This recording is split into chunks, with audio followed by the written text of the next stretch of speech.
Hey guys, tonight we launch a canoe from a shore, so quiet it sounds like a whispered dare. The sand is still warm from the sun, and the sea ahead stretches like a black silk ribbon, smooth, endless, maybe enchanted. Your bare feet leave faint prints behind, instantly swallowed by the night. You're not a tourist. You're not even you.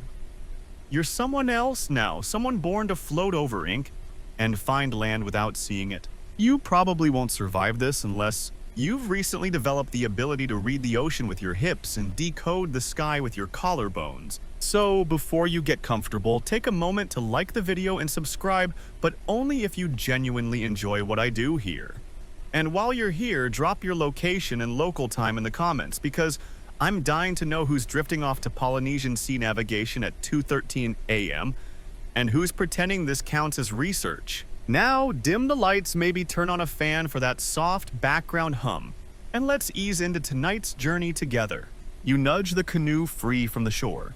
The water accepts it gently. No splash, no fuss. The stars above are so dense they look stitched into velvet, and the crescent moon rides just behind your right shoulder. Your first celestial tool, your silent co-pilot. You don't have GPS. You don't have a map, but you've got everything. A Polynesian navigator had memory muscle myth and a deeply personal relationship with wave patterns.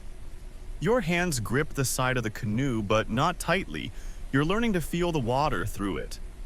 This isn't about control, it's about communion. Mainstream historical fact.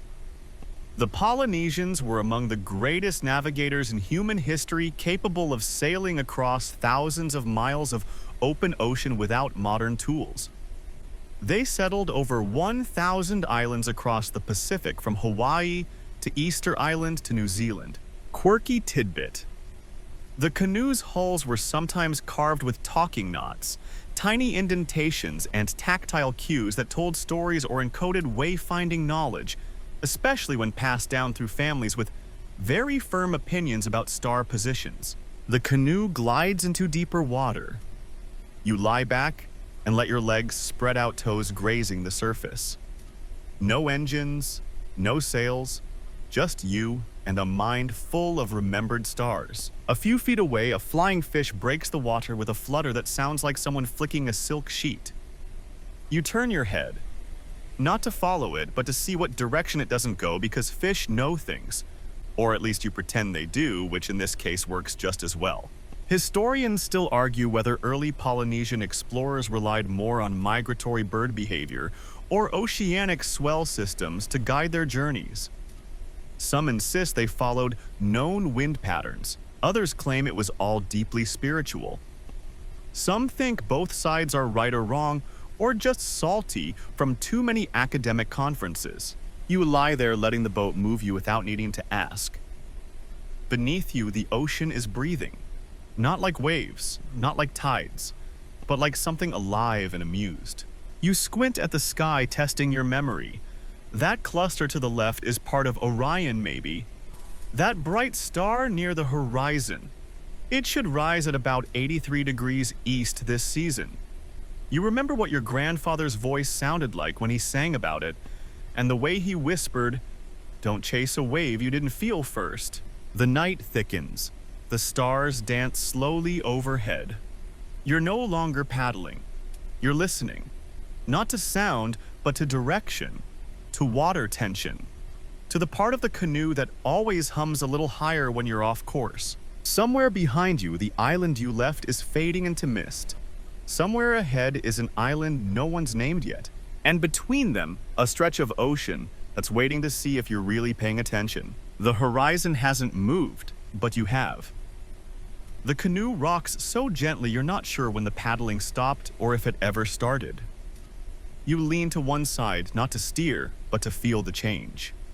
One hip rises, then drops. The ocean beneath you speaks in long vowels, shallow consonants. It's not a wave. It's a swell, and that makes all the difference. These are the ridges of the open sea, not made by nearby winds, but born hundreds of miles away, rolling towards you like slow, predictable ghosts. You feel them with your skin more than your eyes. They're not dramatic. they're not even visible. But to a trained Polynesian navigator, they're the equivalent of street signs in a city made of water. Mainstream historical fact. Polynesian navigators called wayfinders relied heavily on wave piloting, reading ocean swells to determine direction and proximity to land. They could detect multiple intersecting swells at once and use them like compass needles even during cloudy nights when stars were hidden. Fringe tidbit. Some traditions speak of navigators who trained by lying blindfolded on raft platforms, while elders splashed water in carefully timed rhythms to simulate various swell patterns. These lessons weren't just tests, they were lullabies disguised as survival skills. Tonight, you try to emulate them. You shut your eyes. Your body becomes an ear. A bump from beneath.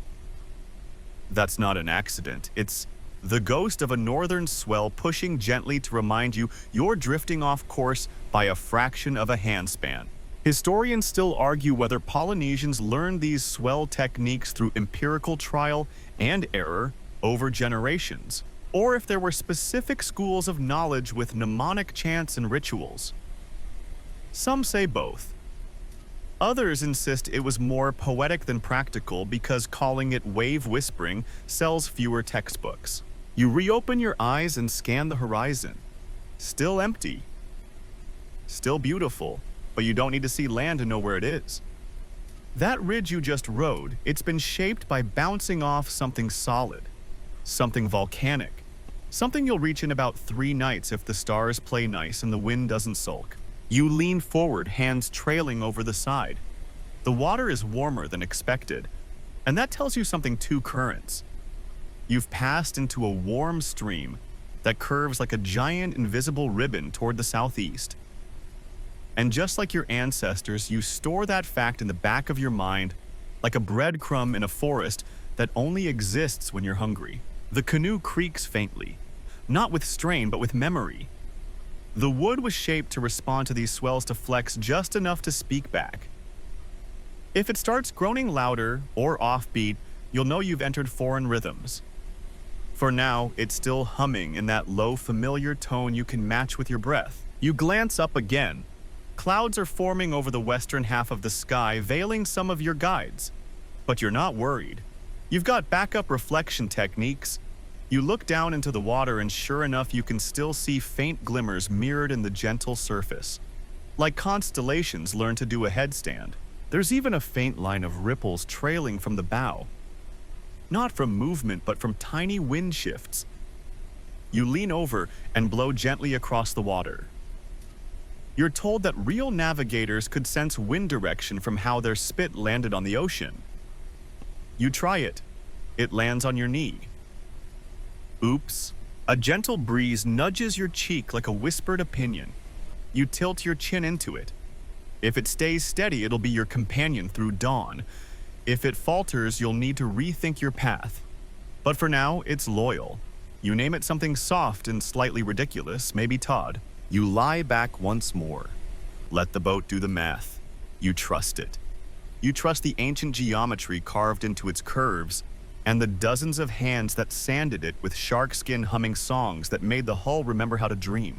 And beneath you, those swells keep telling stories of distant islands, of old storms, of other navigators who passed this way and never came back, but not because they failed. Maybe because they found something worth staying for. The night deepens, and so does the water's language. You've passed into a stretch of ocean where the stars drip like wet paint across a black canvas. You recognize some Orion's belt sagging slightly, the Pleiades flickering like gossip. But it's not the stars you watch, it's their motion. You lie back in the canoe, eyes fixed upward, and begin your mental timer. The stars rise in arcs, not straight lines. And that curve over the course of the night tells you more than a compass ever could. You wait for a specific star Altair to kiss the edge of the outrigger beam. When it does, you know you're headed exactly east-southeast. Mainstream historical fact. Polynesian navigators used star paths rising and setting points of particular stars to maintain directional bearings during their long ocean voyages. Each star had a specific point on the horizon it touched, like a celestial highway sign. But the really weird part, according to oral traditions, some master navigators didn't just track one star, they tracked over 200 of them, without maps, without sextants, just memory muscle and motion. You wonder how anyone remembers 200 things. You can't even remember where you left your sunscreen yesterday. Historians still argue whether these sky maps were passed down via formal chant songs or developed individually through apprentice training. Some believe navigators memorized the whole sky in layers, like stacking transparencies over one another in a child's art project. Others think the stories tied to each star helped preserve location data by linking coordinates to drama. That one rose when my uncle fell overboard sort of thing. You squint again. Tonight the stars shimmer, but not all equally. That's important. The brighter ones, especially the ones that pulse, are used more often in star compasses. The twinkling isn't just pretty, it's directional code. Dry air makes them steadier, moisture distorts their sparkle. And right now there's a shimmer to the west that tells you humidity's rising. Could mean clouds, could mean rain, could mean drama. You sit up and gently splash a bit of water on your face, not to wake up, but to listen. Polynesian wayfinders believed that water held memory. Splashing it was a way of checking what it remembered recently. A joke, maybe. But tonight it feels true. And besides, you've been told that the fish know where they're going too. Sometimes they leap just ahead of the canoe, breaking the surface in quick arcs. These flying scouts tend to favor certain currents. You spot one now, a silvery flicker. It heads left, but you don't follow. It's flirting, not guiding. Then comes the hum. You can't hear it, not with your ears. It's your ribs, maybe. Or the canoe's bones talking to your own. A low vibration in the wood, like a heartbeat you haven't earned. It's how seasoned navigators know when an island is near, not by sight, but by resonance. Waves reflecting off land interfere subtly with the main swell, creating patterns too faint for eyes but clear to the nervous system. Quirky tidbit. Some Polynesian voyagers described feeling islands while still over 40 miles away. Their bodies sensed the shift in echo patterns across their canoes. There's even a half-serious tale of one elder who claimed he knew he was close to home because the birds started gossiping again. Not chirping, gossiping. You turn slightly and peer toward the western edge of the world. The stars have changed their position by a hair's width, but it's enough. You recheck your alignment using the tip of your nose and the carved notch on the far edge of the canoe. Still on track. A seabird shrieks somewhere overhead and you glance up, startled. It's a frigate bird, no doubt given the long, forked tail. These aren't your average shoreline gulls, they don't land on water. Which means if one's this far out, there must be something close. A floating log. A reef or maybe an island just beyond your view. You whisper a thanks, not to the bird, to the pattern it represents. The cosmos is a crossword puzzle, and tonight you filled in a few more squares. You lean over the side again, palm dragging through cool ripples. The swells have grown slightly more chaotic. That's the sea telling you. Turn your ears back on. Something's shifting. A distant storm. A tug in the current. You let your hand go limp and let the water drag your fingers until they're numb. Your ancestors would have known what this meant. You're still learning. But that's the point. Wayfinding wasn't about knowing everything. It was about being humble enough to ask the ocean for directions and being quiet enough to hear the answer. You press your palm flat against the canoe's side again, feeling the slight tremor of each passing wave.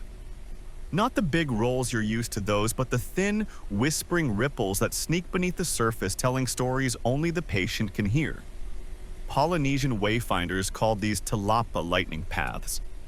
But they weren't actually light. Not in the way your eyes understand. There flashes brief pulses that dart through the water just below the surface, pointing toward land. Some navigators swore by them. Others squinted, shrugged, and blamed the stars. You've never seen one yourself, but tonight you decide to try. You lean forward, your face inches from the surface, squinting into the dark. It's like waiting for a firefly to blink inside a glass of ink. You blink once, and there. Maybe a thin shimmer. It vanishes too fast to be sure. Could have been plankton. Could have been your eyelid betraying you. Could have been magic. Mainstream historical fact tilapia were reported by multiple navigators from different island chains, including the Marquesas, the Carolines, and Tonga. These flashes often appear about 100 kilometers from land and seem to pulse in a straight line. But their true nature is still debated. Some scientists suggest they're bioluminescent plankton responding to turbulence. Others think it's the refraction of moonlight along aligned swell paths. Nobody's cracked it yet. Historians still argue whether tilapia were real phenomena or deeply personal, semi-mystical experiences unique to the trained minds of wayfinders. There's even debate over whether these flashes could only be seen from certain canoes made of specific types of wood, which sounds more like wizardry than marine science. But here we are. You sit back again thinking. If tilapia do exist, it means the ocean is throwing breadcrumbs your way. But only if you look with the right kind of hunger. The canoe drifts slightly starboard, nudged by a shift in current. You notice instantly, not by sight but from the sudden change in wind over your left cheek. You lean your weight gently to compensate, keeping the canoe straight. No overcorrection. The ocean doesn't like drama. Then comes the creek. You glance down. One of the outrigger lashings is groaning again. Nothing urgent, just a reminder that your ride across infinity is held together by braided rope, coconut fiber, and unearned optimism. To distract yourself, you reach for the sea bag. It's got a lump of dried breadfruit you've been saving, but you're not really hungry. You're stalling. You've been awake for hours and the waves are starting to repeat themselves. You're at that weird stage where the ocean feels more like a hallway than a wilderness. A hallway with no doors and no end. Fringe tidbit. Time in certain Polynesian stories. The ocean is not a body of water, it's a body with water, a living conscious being. And each wave a breath, a pulse, a blink, the myth of Tau Moana. The endless sea isn't just about geography, it's about memory. There's a tale of an old navigator who could smell a storm's arrival 4 days in advance because the sea whispered it during his dreams. You've never had a dream like that. But you have had that eerie feeling like the ocean knows something you don't. Suddenly, a shape glides past beneath you. Large, smooth, silent. Probably a manta ray, but you won't be checking. Your feet stay firmly in the canoe. You nod politely at the water and pretend you didn't see anything. The ocean doesn't need your panic. Above, the clouds begin to blur the stars. Not a full cover, just a thin veil. Enough to blur your celestial signposts into a dreamy haze. You glance east. The moon's rising, finally. A thin crescent. More smile than lamp. But even that sliver of light is useful. You know from training that the moon's position near certain stars helps cross-check direction. Especially on nights when clouds try to cheat. You trace its curve with your finger, then look to the water again. There it is, another flash. This one is clearer, sharper, like someone zipping a needle through black silk. It starts from the hull and darts ahead, vanishing beneath the bow. You don't move, you just whisper, "Thank you." Could be nothing, could be everything. You reach down, trailing your fingers again, and this time the water feels warmer, slightly. You swirl a handful and sniff nothing alarming but different. More like river breath than open ocean. That tells you land might not be far. Warm runoff, underground springs, or just your brain getting creative. Either way, your spine straightens. You're not lost, not tonight. You lean back again, careful not to tip the delicate balance of your vessel, and let your gaze drift toward the faint horizon. There's no real line out there, just a blur between the sea and the sky, both inked in the same sleepless blue. You adjust your legs, curling them beneath you like a practiced cat on a swaying shelf. The canoe creaks again, its voice barely louder than the hush of the waves slapping the sides like a metronome that forgot what song it was keeping time for. You aren't navigating by map, there isn't one. Just memory. That's how the master wayfinders did it. Instead of scribbling lines on parchment, they drew the sea inside their minds. You've been told that some could visualize the entire Pacific Basin as a kind of glowing grid, marked not by latitude and longitude, but by swell interactions, bird paths, star altitudes, and yes, even the smell of distant islands. Mainstream historical fact. Polynesian navigators often memorized thousands of nautical miles of open ocean routes. This was passed down orally through chants called piu, which encoded direction timing and landmarks like reefs or prevailing winds. One such chant could last for hours, guiding an entire voyage. Not a bad way to remember things if you like your Google Maps with rhythm and a drumbeat. You test yourself now, north by Vega, south by the bulge of Scorpio's belly. There's a wedge of cool breeze on your neck, coming west. That's wrong. Or maybe it's right. You squint at the stars again and smile. They haven't moved. You've just shifted in your seat. A drift correction, classic mistake. Quirky tidbit. There's a theory half serious, half charmingly absurd that some navigators trained their butts to feel wave patterns. No joke. Called backsense by modern researchers, it suggests certain wayfinders could detect directional swell by how the canoe moved under their thighs, which means you're technically sitting on the compass, and if that's not commitment, nothing is. You shift slightly experimentally, and yep, there's a rhythm there. A short wobble, a long pull, and then a faint counter tilt. It's the sea's version of Morse code. You're still learning the language. Historians still argue whether the legendary navigator Cavella from the Caroline Islands could really sail without ever looking up. Some accounts claim he made the journey from Satawal to Saipan blindfolded just using wave feel and bird flight.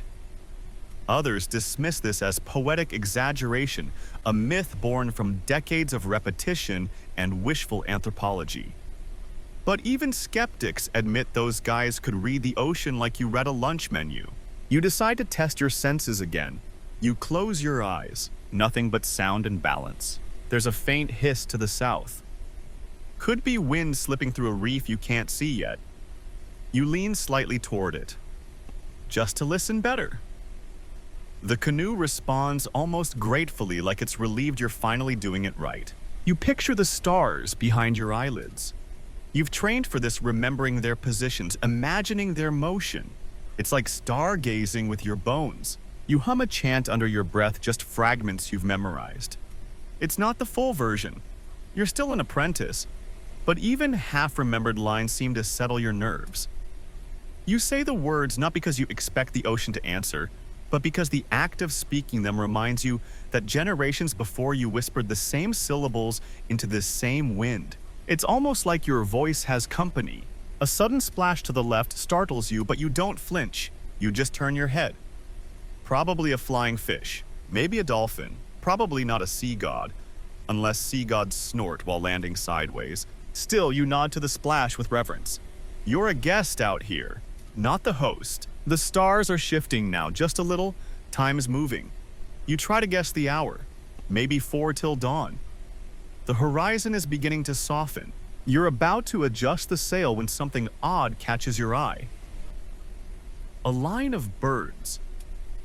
Not one or two, but a dozen flapping low and fast across the water from the northeast. Land birds. That's when your heart jumps. They don't go that far from shore unless they're commuting. And you've seen this before on training voyages, when islands hide just past the curve of the sea. Birds don't lie. They gossip. You don't celebrate yet, you just watch, count, track the angle. They're heading southwest. That means land is northeast where they came from. You mark it. You whisper to the canoe again. Something simple like steady now. The canoe doesn't answer, but it doesn't need to. You've got maybe 2 hours till first light, maybe less. You'll keep watch, you'll feel the swells, you'll look for more flashes. And when land finally rises like a bruise lifting from the edge of the world, you'll pretend you weren't waiting. Just passing through. You don't move much for the next half hour, just breathe. Listen. Let the sea do the slow talking while you decode its rhythms. At some point, your hand trails into the water more habit than strategy, and you note it's cooler than it was yesterday. Slightly. Just enough to matter if you were hauling yams or curing saltfish. Temperature changes this subtle were once signals to navigators. A dip like this might tell you about a deep trench below, or a current shift brushing through the Pacific like a long sigh. You wouldn't log it with instruments. You'd remember it the way you remember the smell of home. Mainstream historical fact. Pacific navigators didn't just follow stars and birds. They were oceanographers before the term existed. They understood temperature, salinity, foam streaks, even watercolor.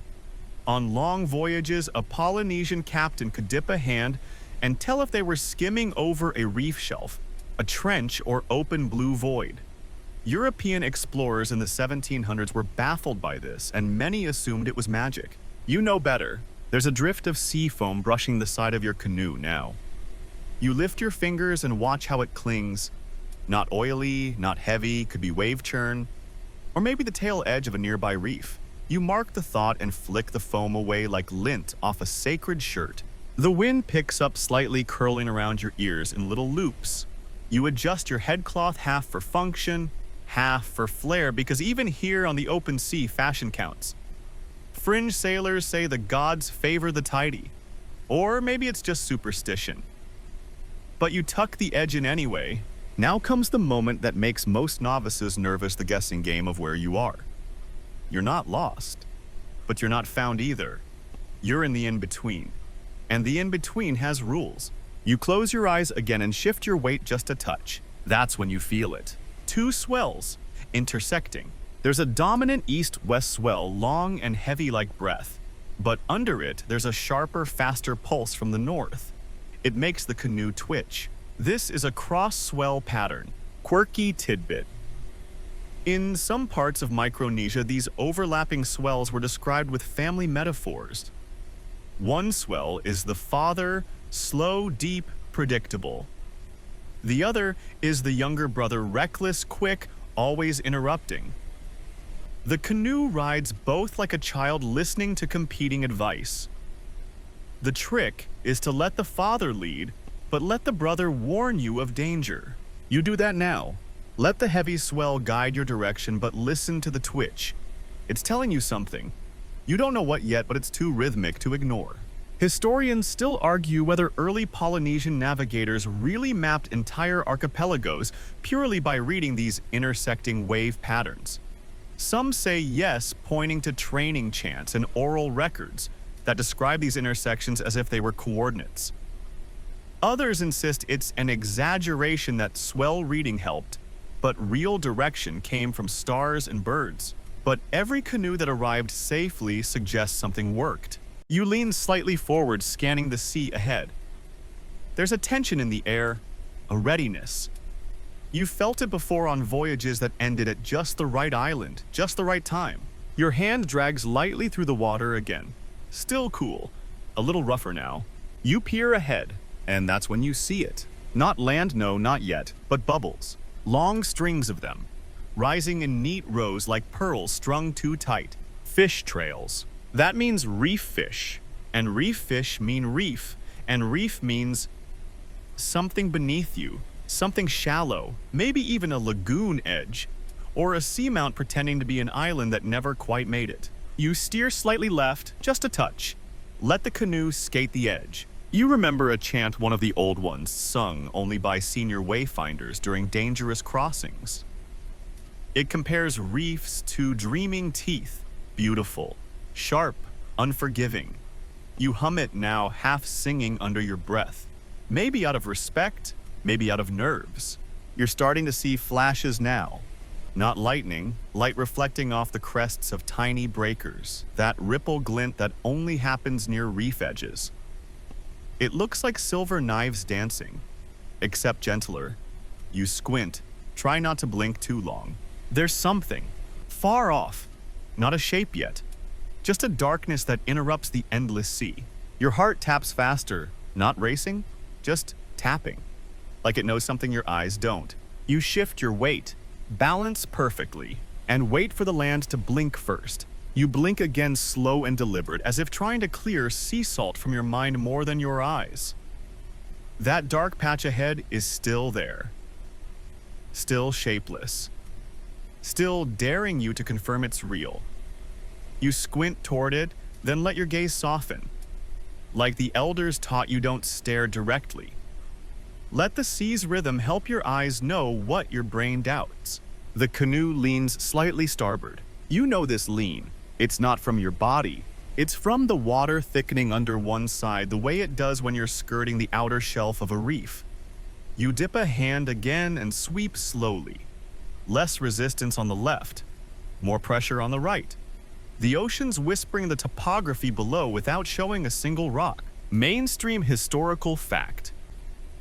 Navigators in the Marshall Islands crafted intricate stick charts, woven palm ribs, and cowrie shells to model these very swells and currents. The charts weren't maps in the Western sense. They were mnemonic devices, tools to memorize the way ocean swells bent around islands. Some charts weren't even taken on voyages. They were studied like dream diagrams. And once you had them in your head, you didn't need to see to know. That mental chart kicks in now. The tilt, the bubble strings, the cross swell, the sudden hush of wind. Yeah, you're near something, and you feel it before you believe it. You don't look at your companion imaginary, though they are conjured for comfort, but you know what they'd say. Something cheeky, probably. Lands just gossip until your feet get wet. You smile anyway. Not because it's funny, but because they'd be right. You reach into the supplies and find the dried coconut flesh chewing slowly. It's more for ritual than hunger. A sailor's snack while waiting for the earth to reveal itself. Quirky tidbit. Some Polynesian captains forbade bananas on board, believing them to attract storms. Others insisted a bowl of fermented taro must be left on deck as an offering not to the gods but to the ocean itself, as if the Pacific had preferences and a picky appetite. Your canoe rides low for a moment. You freeze. Then it lifts again. That dip, a hollow swell, a sudden softness. You're over a shelf now. Deep water just gave way to shallows. You lean forward, eyes grazing the horizon. The smudge becomes a line. That line becomes an edge. And that edge now holds something jagged. You found land, maybe. Historians still argue whether early navigators used bird paths or cloud reflections more reliably for this exact moment, identifying land before it's visible. Cloud stacks that hover over islands are a popular theory. Others swear it was the return flights of frigate birds that told them when to expect shores. There's probably no single answer, just layers, like sea foam on coral. You rise slightly on your knees and brace the outrigger. The canoe is starting to tremble beneath your weight, not out of fear, of course, but anticipation. Canoes are like that. They've got moods.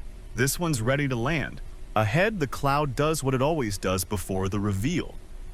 It splits at the middle just slightly, as if peeling apart to say, all right, fine, here it is. Hear it? A peak. Low but unmistakable. You don't cheer. You don't shout. You just breathe deeper. This isn't triumph. It's recognition. You've done this before, and still it feels like magic. Now comes the part that's more dangerous than sailing approaching. Reef entry isn't a straight line. It's a negotiation. You watch for the birds. There. A naughty turn darts inland, swooping in a loop over a gap in the breakers. That's your door. You tap the outrigger once, a ritual gesture, then steer.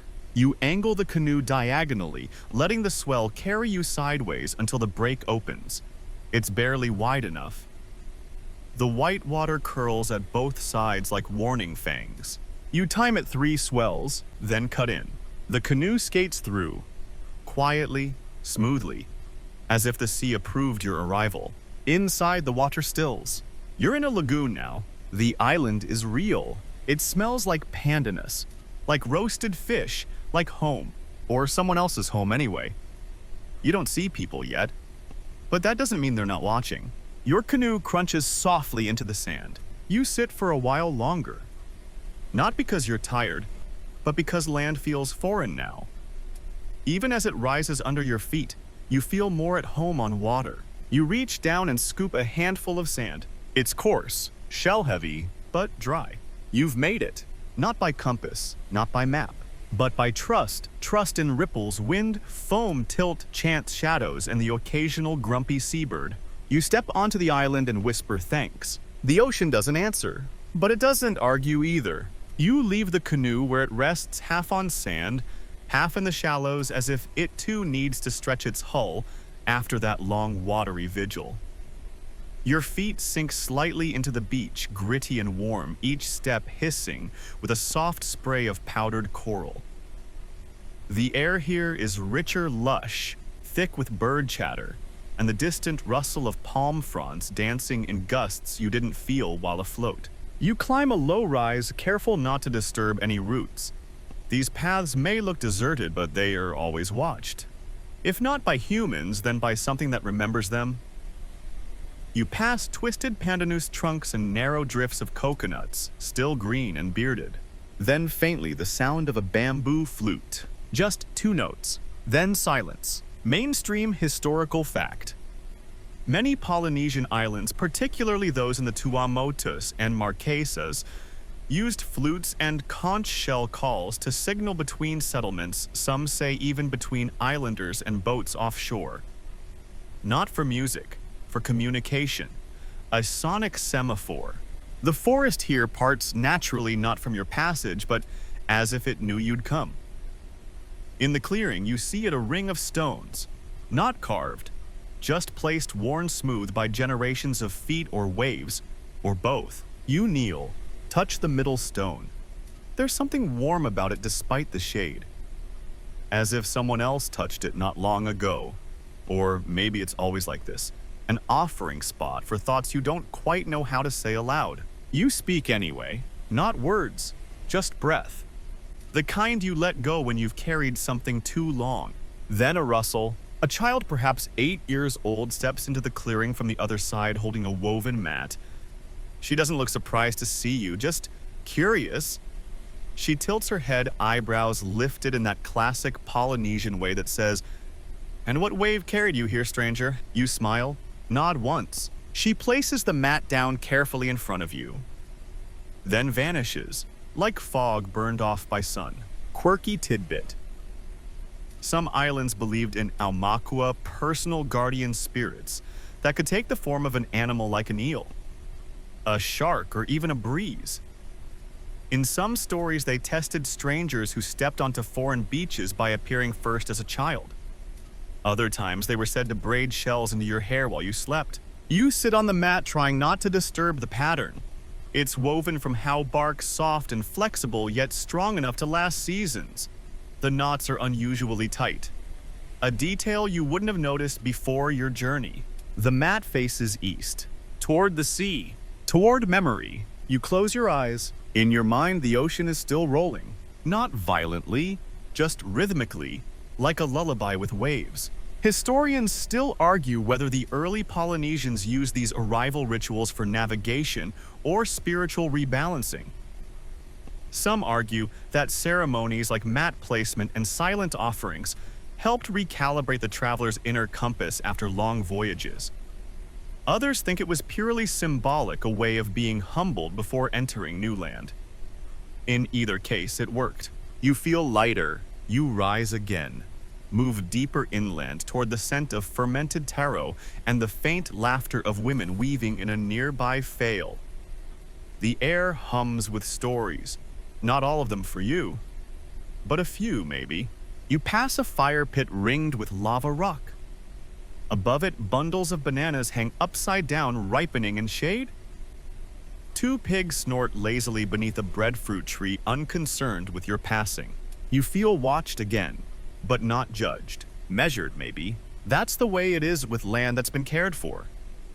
It listens. Your hand grazes a fern. Your eyes meet a bird, dark, long-tailed, suspicious. You blink first. It caws once, flutters away. You reach a second clearing.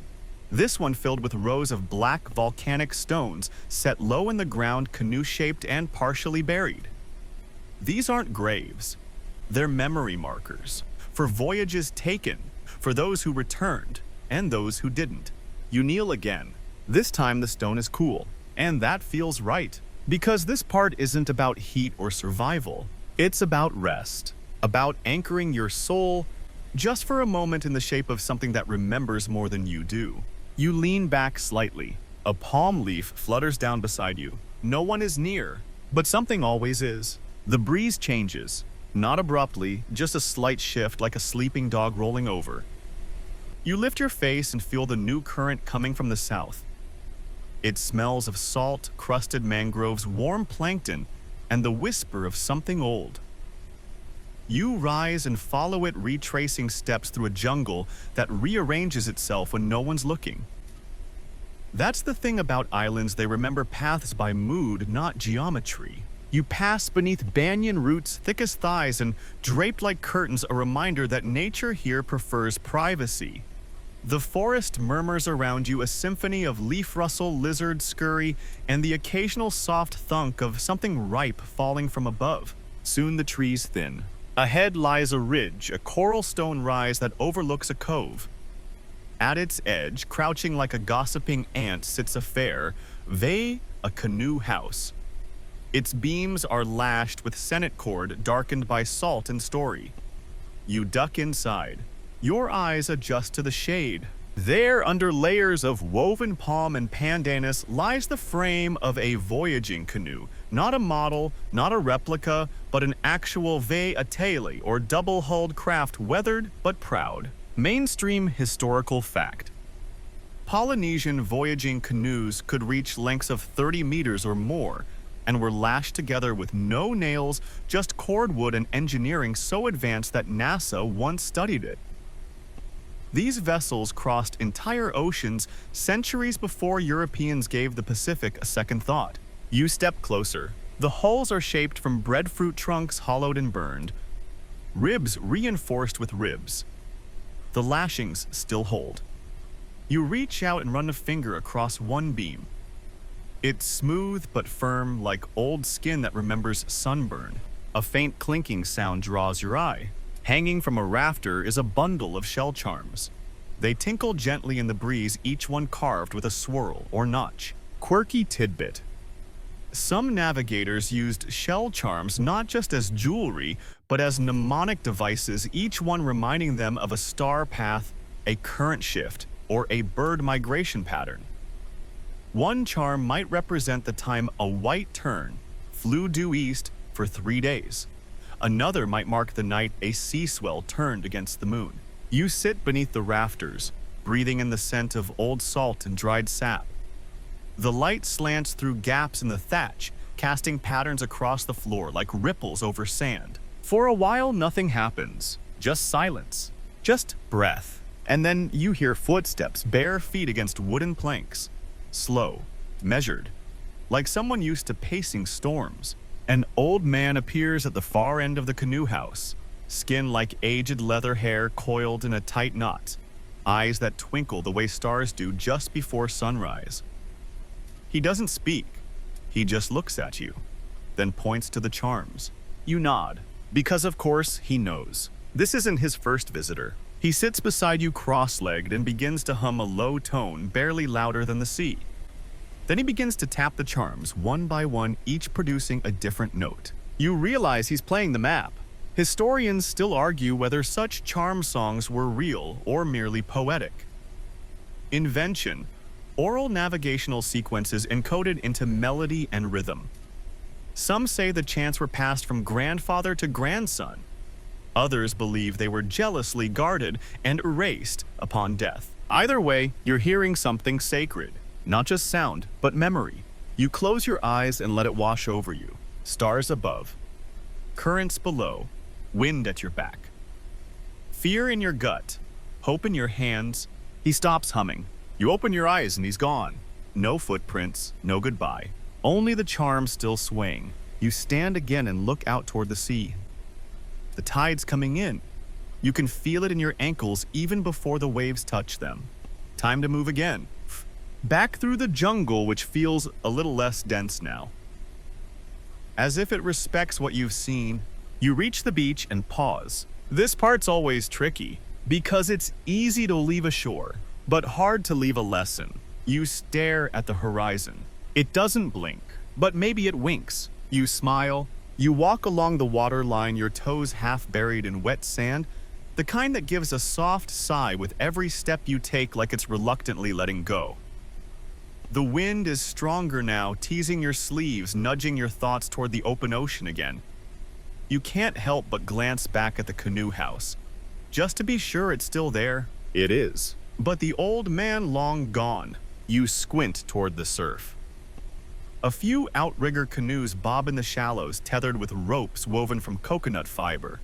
Their sails are furled, but the salt-stained wood looks ready to leap into motion. They remind you of horses tired but twitchy, like they know there's work to be done once the stars come out. Tonight, that sky will matter, because tonight you learn about wave piloting, mainstream historical fact. Polynesian navigators didn't rely solely on stars or the sun. They could read ocean swells with a precision modern sailors still envy. Each island chain generates its own reflected wave, which bounces off its coasts and radiates back into the open sea like an invisible fingerprint. Navigators memorize these bounce patterns and learn to detect them using the subtle shifts in how the canoe rocked. It sounds absurd, right? But try standing on a surfboard blindfolded and tell me you can't tell if a ripple hit you from behind or the side. Now, multiply that by 20 years of practice, 4 generations of oral tradition, and a sixth sense for whether the moon's feeling moody. You wade into the water until it laps your knees. The sea is warm, layered like a cake surface, water sweet and soft, but deeper layers colder, more secretive. A young woman steps beside you. She wears a belt of cowrie shells, and her gaze doesn't leave the horizon. Her hands are out, palms down, hovering just above the water. Then she speaks. Feel that. You blink. Feel what? The swell, she says. It's off rhythm. Something big's far away. Quirky tidbit. Some navigators would lie flat in the hulls of canoes, face pressed to the floorboards, just to feel the rhythm of the waves passing under the boat. They said your bones made better instruments than your eyes. You crouch and do the same. Not quite lying down, but close enough. And there it is. The canoe rises slightly, drops, rises again, but not evenly. One pulse is thicker. That's the reflected wave. It's like trying to hear a whisper during a drum solo, but once you catch the thread, you can't unhear it. The ocean becomes less of a random surface and more like a conversation between dozens of islands. One wave hails from the east Tahiti's signature. Another pulses from the south Rapa Nui's shout. And the third, that slow, broad pulse might just be from your destination, or a reef trying to fool you. Historians still argue whether these techniques were universally understood or specific to elite guilds of navigators. Some accounts suggest only a few families preserved the full knowledge after European contact disrupted training lines. Others argue every village had at least one wave whisperer on call, kind of like a neighborhood librarian, but with saltier hands and better stories. You rise dizzy from standing too fast, or maybe from the awe of it, because you've just felt direction in motion. The girl nods satisfied. Then she whistles. From the tree line, a few more figures emerge, paddlers barefoot, and calm their shoulders loose like they've done this 100 times. One by one, they begin prepping the canoe, tying ropes, adjusting outriggers, checking for stowaway geckos. You're handed a paddle. No ceremony, no speech, just a nod. You're in. You climb aboard and settle into your spot. The hull is damp and smells like coconut oil, seaweed, and a faint trace of fish from someone's very mediocre lunch. You brace your legs and grip the paddle. No one says ready. They just move. One push from shore, and the canoe slides out like a feather on breath. Your heart thumps with it, nervous and eager, like a dog realizing the leash just came off. Out past the breakers now. The wind kisses your back, encouraging. The stars start to yawn above, stretching into formation. The boat rocks in rhythm, not too wild, not too still. And then you feel it. Not in your ears or your spine. In the pattern. That tug beneath you. That second beat in the drum. Direction. It doesn't say north or south. It says go. The paddle dips into the water with the sound of torn silk, whispery, deliberate. You fall into rhythm quickly, even though your muscles are still confused about what century they're in. The stars above begin arranging themselves into storybooks. Cassiopeia lounges arrogantly behind your left shoulder. Orion's nowhere to be seen, wrong hemisphere. But the canoe doesn't need him. It has the swells. You focus now not on where you're going, but on how you're knowing. Mainstream historical fact. Polynesian navigators often combine their reading of waves with celestial charts memorized from youth. They'd practice by lying under simulated night skies, naming each constellation and tracing its movement across a woven mat. The key star in this region, Hokulea, what we know as Arcturus. Its rising position helped indicate your latitude. And if you could maintain your course parallel to its arc, you could glide between islands with eerie accuracy. Tonight, Hokulea rises to your right, orange and calm, like it's keeping an eye on you. The navigator at the front of the canoe tilts her head slightly, then narrows her eyes. You're not sure what she sees, but she doesn't blink for almost a minute. Then she exhales and adjusts her posture by half an inch. That's all. That tiny shift, and the rest of the crew responds without a word. Paddles veer, slightly correcting the angle by what must be fractions of a degree. And yet somehow that's enough. Quirky tidbit.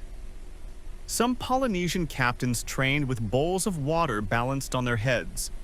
If even a drop spilled while navigating or standing in a moving canoe, they were scolded or demoted. Balance wasn't a virtue, it was law. You feel the difference now as the boat glides onto a slightly new rhythm. The ocean feels thinner here, like it's been recently stirred. There's a hush in this wind. The kind of hush that makes you question your own heartbeat. You turn to the crew member beside you. His name might be Kaio, or maybe that was the guy with the palm tattoos, and whisper, "Are we close?" He grins like he knows something you don't, which is accurate. He points not with his finger, but with his chin. You follow the angle. There on the horizon is nothing, but it's not normal nothing. It's too symmetrical, flat-topped, like a mound trying not to be noticed. Is it land? Not yet, he says, but her sister. Her sister. You blink. The sea blinks back. Historians still argue whether ancient Polynesians used mirages known as looming islands as part of their navigation technique. These optical illusions occur when heat and humidity bend light in such a way that distant land appears to float above the horizon. Skeptics say the mirages are unreliable. Practitioners argue that the sea reveals what the charts only suggest. You stare harder. It's there, just hovering slightly like a wet smudge on the sky. You wouldn't bet your life on it, but someone once did. And they made it. You grip your paddle tighter. The stars shift. You adjust. The hull murmurs. You listen. Every sound matters out here. Even the creak of the lashings, the soft hiss of foam against the bow, the whisper of your own breath against the ocean's inhale. This is not a boat, it's a translator. It speaks water. You're just learning the dialect. The navigator turns again barely. That tiny gesture ripples down the canoe like a message in Morse code. The rhythm shifts again, quieter now, almost stealthy. The water grows silkier, and the stars above begin to blur just slightly as sea mist rises. You squint, thinking you see fireflies, ridiculous, in the middle of the Pacific, until you realize what it is. Bioluminescence. Tiny flashes of greenish light swirl beneath the canoe, trailing your paddle like cosmic glitter. One swirl loops back on itself, forming a slow spiral, as if the sea itself is trying to draw a map you can read in light. Fringe idea time. Some theories suggest ancient navigators used bioluminescent plankton trails to detect the presence of underwater reefs or schooling fish environmental signs that land might be near even if you can't smell it yet. Others think it was just poetic coincidence. You'd like to believe both. The canoe continues. Hours have passed. Or none. It's hard to say, and that's part of the magic. The world outside the boat dissolves into rhythm and ripple into the song of the sea and the glow of the heavens. Your body moves without thinking now. The paddle feels like an extension of your will. You are not in the canoe anymore. You are the canoe. And somewhere ahead, the illusion thickens. That smudge, it's darker now. And the air carries something new. You sniff. Is that breadfruit? Impossible. Or is it? You sniff again. There it is, faint but unmistakable. A scent like warm wood, wet leaves, and something doughy. Your brain tries to place it, and for a moment it feels like standing outside a bakery on an island you can't quite see yet. But the smell is real. Someone somewhere has probably just pulled breadfruit from an underground oven. No GPS needed, your nose has entered the chat. Mainstream historical fact. Polynesian wayfinders used scent as a navigation cue, especially in the pre-dawn hours. Islands with lush vegetation gave off a distinct green aroma long before they were visible. Experienced navigators could even differentiate between types of islands' volcanic coral atolls or reef outcroppings just from how the wind carried their essence. The scent grows richer now, swirling over the canoe like a sleepy whisper. You close your eyes and imagine walking barefoot on damp soil, tree bark soft from humidity roots curling under your toes like secrets. But you're not there yet. There's one final test before landfall. The swell stops, not completely, but it flattens mysteriously abruptly, like the ocean itself hit the brakes. You look up. The navigator lifts one hand. Everything stills. Then she points at the water. You look. At first, it's just glass. But then you see it tiny V-shaped ripples sliding across the surface in a crosshatch. They come from underneath, not wind or tide. Patterns that shouldn't be there unless the ocean has touched something. A reef maybe, a sandbar, or the shadow of a mountain under the sea. Quirky tidbit. Some Polynesian voyagers reportedly detected underwater atolls by how reflected wave pulses crisscrossed in unnatural geometry, like watching an invisible fence being shaken from below. They claim to feel the island's shape through their skin before they ever saw it with their eyes. You reach down and brush your fingers across the water. The temperature changes slightly. It's cooler, like brushing your hand against a chill rising from stone buried in the sea. The navigator begins to hum. It's not a song exactly, more like a current of vowels. A vibration tuned to memory. It sounds familiar, but that's the point. Historians still argue whether the chants used by Polynesian navigators were mnemonic tools, trance aids, or spiritual codes. Some scholars say they preserved navigational instructions in musical form, oral GPS, before the satellites showed up. Others argue they were meant to keep the crew calm, focused, and trained to the rhythm of the sea. You don't care what the textbooks say. It works. The canoe seems to glide even more smoothly as the chant continues. The others join in, one by one, voices layered like tide over tide. It's hypnotic. You paddle without knowing. You breathe with the group. Even your heartbeat shifts to match. And there it is. You see it. Land. A dark curve on the edge of the ocean, backlit by stars. It doesn't sparkle. It doesn't announce itself with fireworks or Instagram filters. It's just there. Real. Solid. Drenched in moonlight and mist. You wonder how many ships in history passed by such a place and never even saw it. How many missed it by miles or minutes or moods. But not you. You made it. Because someone taught you to read ripples. A flying fish leaps beside the boat, its silver body catching the moon like a joke. You both laugh because why not? The sea has a sense of humor. It has to if it lets humans pretend to understand it. The navigator smiles without turning. We land at dawn, she says. No one questions her. Because if you can read the stars, feel the swells, sniff the wind, and hum your way through invisible tide maps made of memory, then you can call your shot before the sun shows up to double-check it. The paddles lift from the water. You drift now on the breath of arrival. Your arms ache, but it's the good kind. The kind that says you did something impossible, even if nobody back home will ever believe you found an island because a fish blinked at the right time. That's fine.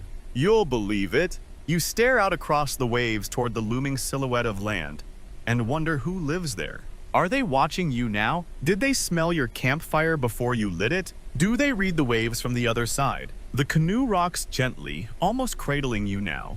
You lean back and close your eyes, letting the chant fade into breath. You know what comes next. Fire on the beach. Voices in the dark. Breadfruit pulled from coals split with bare hands, steaming sweet in the night. And above it all, the stars shifting just slightly enough to say, you're home for now. You wake not to a sound, but to a shift in light. A dusty silver spreads across the sky, as if the stars have sighed and passed their torch to the moon's exhausted cousin Dawn. It comes slowly smearing the horizon in that sleepy blend of lilac and soft ochre that looks like someone dunked the edges of the world in watercolor. And there it is again, land, this time clearer. The shape now separates from the shadows. You see trees tall and tangled, palm fronds fluttering lazily like gossiping hands. Birds wheel above the canopy. Somewhere in the brush, a pig snorts, unimpressed by your arrival. Mainstream historical fact. Many early Polynesian landfalls weren't just blind luck. They were often rediscoveries. Certain islands had been visited generations earlier, marked only in oral tradition, or memorized in chants passed through navigators. What looked like first contact was often a family reunion delayed by centuries. You drift closer and the wind shifts again. It's sweeter now, molasses and salt and something nutty you can't name. It smells like survival. Like coconuts cracked open on stone sap boiling in clay pots, wood smoke threading the air like whispered directions. The navigator does not speak, but you follow her gaze. She's looking at the shore, but not just any shore. A curve. A nook. A tiny dip in the coastline where the waves suck back in a strange rhythm like the ocean's tongue hesitating. A tell. She nods once. You paddle. It's shallow enough now to see the bottom. Coral fingers brush against the hull barnacle mottled and sly. You avoid them expertly, like this is your millionth voyage. Spoiler, it's not. But the ocean has a way of flattering you when you're obedient. And then, your first real step, toes in wet sand. It squishes. It smells faintly like moss and iron and stories. You made it. The others climb out. Some stretch. One sneezes. Another starts humming again low and slow. No one speaks at full volume. You are, after all, stepping onto a living thing. Best not to wake it rudely. You scan the tree line. Nothing. But maybe something. A flicker. The outline of a thatched roof. Or just your imagination trying to dress the silence. Quirky tidbit. There's oral legend across the Pacific of islands that hide, only revealing themselves to navigators who carry a specific chant or bloodline. Some stories claim that these islands vanish entirely from outsiders' view, only reappearing once a forgotten song is sung correctly. Historians still argue whether this is metaphor, spiritual cosmology, or simply poetic cartography. You walk forward and the sound changes. The thud of your steps muffled by soft soil. Leaves drip dew onto your shoulders. You're not scared, not exactly, just outnumbered by nature. The navigator stops before a giant tree. It looks like it's grown sideways on purpose, its roots bulging like stubborn ideas. She kneels. Her hands press the dirt. Then she whispers not in words you recognize, but in tone. The tree seems to listen. You wait. And then she opens her eyes and says, "We've been here before." You want to ask who's we, but don't. Instead, you look down and notice tiny shell fragments arranged in spirals. Someone's design, someone's welcome mat. You're not the first. The weight of that realization settles in your chest like a warm stone, comforting somehow. Not alone, not forgotten, just part of the tide. A new chant begins. Not from your group, from deeper in the trees. A slow, low rhythm like thunder underwater. The navigator smiles. They remember, she says. You don't know who they are, but you smile too. Because it's good to be remembered, even if only by land. The sound pulls you forward, not just your ears, but something older inside you. Maybe your bones remember drum beats. Maybe your skin remembers sunlight from another life. Either way, your feet move without consulting your brain. Into the trees you go. The chant grows louder. It doesn't feel like music, it feels like weather. Like a storm that's decided to hum instead of shout. And then through the shifting green you see them. People, draped in bark cloth with hair woven into sea-salted ropes, skin painted in swirls of charcoal and ochre. One holds a spear tipped with obsidian, but it's not raised. Another lifts a conch shell to her lips and blows it. Sounds like a sigh that's been waiting 1,000 years. Mainstream historical fact. Some Polynesian explorers likely returned to islands after generations reconnecting with kin who had no written language but shared ancestors. Lineage was tracked through chants, tattoos, and artifacts, sometimes even remembered in the exact order of ocean swells encountered during voyages. No words are exchanged, but your navigator steps forward, places her hands on the ground, and bows her head. The villagers nod. A few step aside. A clear path opens, lined with stones arranged in curves that mimic the sea's eddies. This isn't just a trail, it's a story told in basalt. You follow. The air smells of turmeric and roasted taro root. Somewhere, fish sizzle on flat stones. You pass a boy balancing a carved canoe model on his head, and he grins as if daring you to ask why. You don't. You're busy absorbing everything. A grandmother figure with a face like wrinkled bark touches your arm. She doesn't speak, just places something in your palm, a smooth black stone with an etched spiral. You feel seen. Quirky tidbit. In several Polynesian traditions, stones were believed to hold ancestral voices. Whisper into one and it would carry your words to your descendants. Bury one in a certain place and you could anchor your lineage to the land. You reach a clearing, and in the center stands a platform. On it rests an impossibly large shell, iridescent, whispering, even when silent. The navigator climbs up, kneels beside it, and starts to chant. It's not a song, it's more like instructions, a recipe. You catch fragments. It's the swell before sunrise, the bird who returns thrice, the reef that breaks left only in winter. She's encoding a map. Historians still argue whether Polynesian navigation chants were purely practical mnemonic or deeply spiritual. The line between geography and cosmology was blurred. Some believe navigators didn't just sail the sea, they sang it into being. You sit cross-legged beside her, watching her mouth shape syllables older than parchment. You don't understand the words, but you feel them ripple through the air, bending time just a little. A child crawls into your lap. He smells like mango and seawater and trust.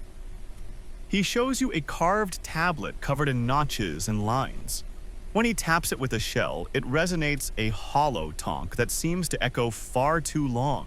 You're not sure how much time passes, but the sun begins to lower, and the navigator stops chanting. She places the large shell into the center of the platform and wraps it in bark cloth. 4 others step forward, each placing a smaller item. A fishbone comb, a stone knife, a braided cord, and finally, a feather. Then they bury them, right there beneath the platform. The boy beside you points to the soil and says, "Map finished." You look to your navigator. She nods. This is how they pass it on. Not in books, not in ink, but in buried bundles of bone and memory. And now you know your voyage wasn't just to find new land. It was to leave something behind. You realize the spiral stone is still in your hand. You're supposed to add it. You hesitate just a second. Then you bury it too. And just like that, you're part of the map. The earth accepts your offering with a kind of hush. Even the wind pauses as if giving your gesture its full, sleepy applause. You smooth the dirt with your palm, not quite sure what tradition you've entered, but entirely certain you've just participated in something older than anything you've ever Googled. Your navigator steps down from the platform, nods at the elders, then touches your shoulder gently. Her eyes say it's time. Not goodbye, just next. You follow her through the trees again. This time a different path lined with shells and driftwood leading toward the beach. The air smells faintly of cooked breadfruit and the kind of moss that never dries. Mainstream historical fact. Polynesian islanders often used environmental signals like bird migrations, cloud coloration, and water salinity to time voyages. Many of these observations were hyperlocal and passed down through oral memory. No two islands interpreted the same ripple the same way. As the beach comes into view, you see the canoe again, now resting in shallow water. Its sails furled tight like sleeping wings. The navigator stops beside a tide pool and gestures for you to look. You peer in expecting fish. What you see instead is a swirl of phosphorescent algae glimmering in slow motion. In the shifting water patterns form spirals, chevrons, the outline of an island that maybe, just maybe, resembles the shape of your hand. A fringe belief: some Pacific cultures believe that certain algae revealed voyage signs when observed at dawn or dusk. Whether this is metaphor or practical art, no one's sure, but oral legends claim that entire journeys were rerouted after a shimmer in the tide pool looked off. You blink and the shapes shift. You look up. The navigator has already pushed the canoe into deeper water. She stands knee-deep, waiting. You wade in. She hands you a paddle, no words exchanged. The canoe rocks gently as you settle in. She takes the rear, the moonlight sketching outlines along her brow. Her face is unreadable but calm, like someone who's followed so many stars, even clouds can't fool her anymore. Behind you, the village lights flicker. One by one, torches are snuffed out.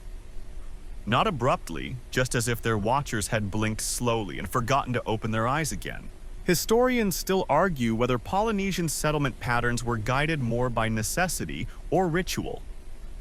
Was it resource scarcity, divine vision, or the simple, relentless urge to chase the horizon? As the canoe drifts out of the bay, you feel the ocean exhale beneath you. It's not scary anymore, just wide. Vast like silence, heavy like peace. Your navigator taps once on the edge of the canoe. A signal. You begin paddling in rhythm, slow, gentle strokes. Not to reach anywhere, just to move. Salt air curls in your nose. Somewhere in the distance, a wave breaks like a yawn. And in the sky above, a star winks at you, maybe Venus, maybe not. You don't check.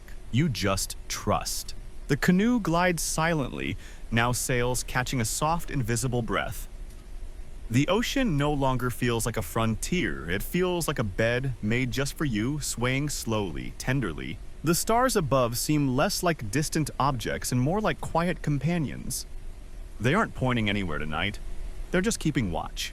You lie back in the canoe, your head resting on coiled rope that smells faintly of palm and sun. The sky above you spins lazily, its blackness dotted with memory. Your arms feel weightless. The paddles drift beside you like forgotten dreams. Your navigator hums not a song, not a chant, just a sound. A lullaby maybe, though you're not sure who it's for. Everything softens. Even your thoughts lose their hard edges. You remember the stone you buried, and for a moment your heartbeat sinks with the swells. Slow, rhythmic, like footsteps walking backward into sleep. There is no destination. There is only motion, only moonlight, only sea, and the whisper of currents that have been whispering long before your name existed. You let go of the paddle. You let go of the map. You let go of the need to arrive. The waves cradle you. The stars blink slower. Your breath deepens, and just before your eyes close completely, you think you hear the ocean say thank you.